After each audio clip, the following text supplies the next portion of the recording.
Hi guys, welcome to another episode of Odd Job Fix, where I repair antiques and collectibles. Today I have a drawer out of an American Empire Tiger Oak commode, or table against the wall. It's got a lot of chips at the base, as you can see, so I have a few of the pieces that are missing, and always good to see if you can place anything original that you can find. Now I have a piece of zebra wood here. It will work, and for any area that may not have a lot of figuring in it, I will use the plainer wood there. What I'm doing here is scraping out the excess glue and dirt, grime, whatever, so I can get these various pieces of veneer down as close as flat as possible. Also, glue doesn't necessarily like to glue to old glue. And with a chisel I can prepare a nice flat surface here. I'm going to dry fit the one or two pieces that I have to see how well they'll lay down in there. That's a little bit of a curve that I'm dealing with, so I'm going to show you how I clamp that down here in a little bit. I'm going to see if I can line up this tiger wood with the quarter sawn tiger oak. I'm going to be using just slivers of this because most of the chips are just right at the very edge there. I think the longest one's about 3/4 of an inch long, and the shorter one's right around 1/4 of an inch. With stable veneers like this one, veneers that are backed, but not necessarily burls or bird's eyes, scissors work just fine. Might have to do a little bit of trimming with a chisel. Either method works just as well. I'll go ahead and dry fit this piece I just made with the scissors and a little bit of chisel work. I may have to resort to wetting this with a hot water, possibly a little steam, to get it to lay down in there nicely. I'm just going to trim a little bit more there on the bottom edge, just using a piece of sandpaper. It's really close, probably too close to use the scissors. I made these clamping forms on the bandsaw and the drum sander. They're not quite a half a circle. There's a little bit of parabolic shape to them, but they fit very, very well, and I'll be able to glue those down perfectly. I'm going to use hide glue on this glue up expressly for the reason that when you do clamp something between a clamping form and the piece, the squeeze out is going to bleed out onto the surface, and the hide glue is the one that cleans up very easy once the glue is cured and you're able to release the clamp. So any glue would work, but this is the one that facilitates cleaning up much easier than say like a PVA glue or carpenter's glue. I'll go ahead and wet out both pieces, the drawer box itself and the pieces that are going to go in as the patch, not being exceptionally careful because, as I said, it wipes. Now, to facilitate the glue form not sticking, I just covered it with some packing tape. Any type of packing tape works. And now we're all glued up, and we're just going to wait overnight and release it and see what we have. Well, as you can see, I added a few more clamps since the last scene, and I also have a couple of other glue joints going on at the same time. So that little piece of brass pipe was used to hold down the veneer in that reverse curve there, that shallow area. So it looks like it glued down pretty well. I'm going to go ahead and take a little veneer saw and saw this off flush, and then we'll move on to the next step. Now, I didn't show on camera the considerable amount of sanding that was required. I generally sanded cross grain on this because there is a lot of ups and downs, ripples, little sharp edges, if you will, and quite a bit of open grains. By sanding cross grain with or without a block, I hope to catch the edges of all of those ripples and give myself more or less a flat surface to work with. So I'm going to use the actual wood filling paste that's settled to the bottom of the can and put it on the brush. I'm going to put it right on the tip of the brush here.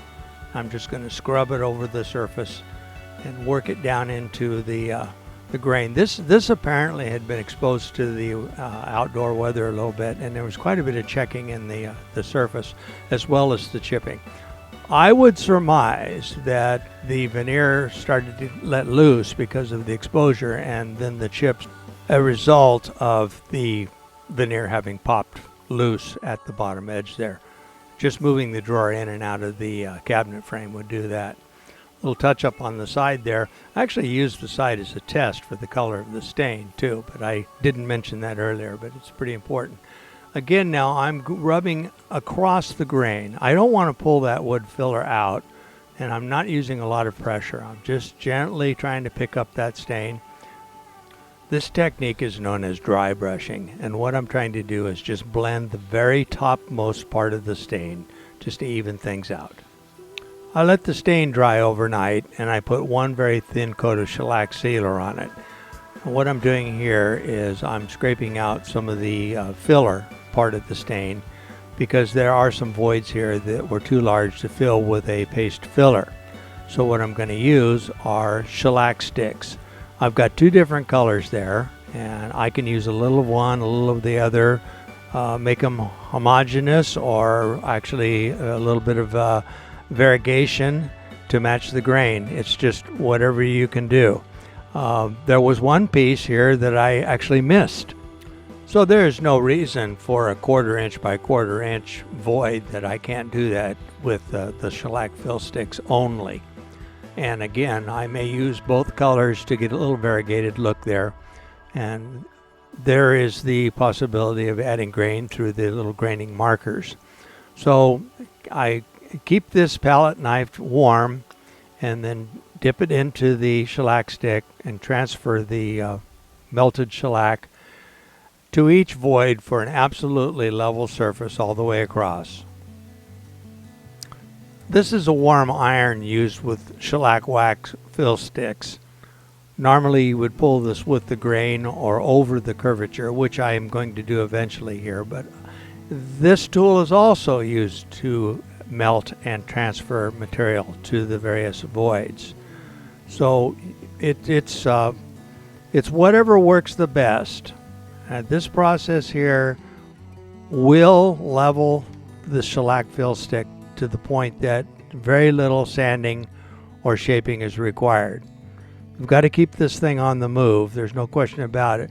If this piece were finished at this particular time, there's a high possibility of damaging the finish with the iron.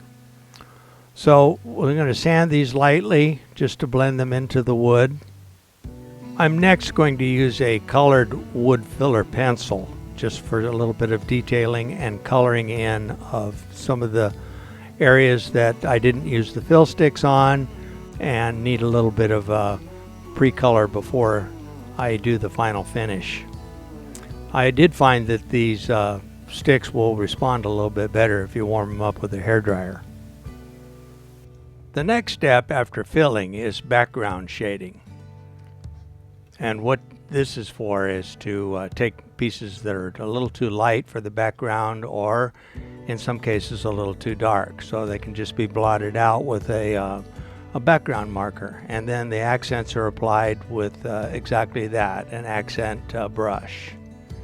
So this is the finish before rubbing out, and we're passing over the various repairs, and you can see very little traces of any of the repair work there, but it's there. Now I'm beginning the polishing phase. What I'm going to do here is I'm going to charge this pad of terry with some mineral oil, and I'm going to add some pumice. In this case, the pumice does two things. First of all, it acts like a steel wool and starts to polish the shellac finish. Second of all, any of that grain that didn't get filled beforehand will get filled with the pumice. Now this can be done before the staining, but I chose to do it after the staining. Now I'm going to use all four sides of the cloth, each with a new dash of pumice, and cleaning up in between coats.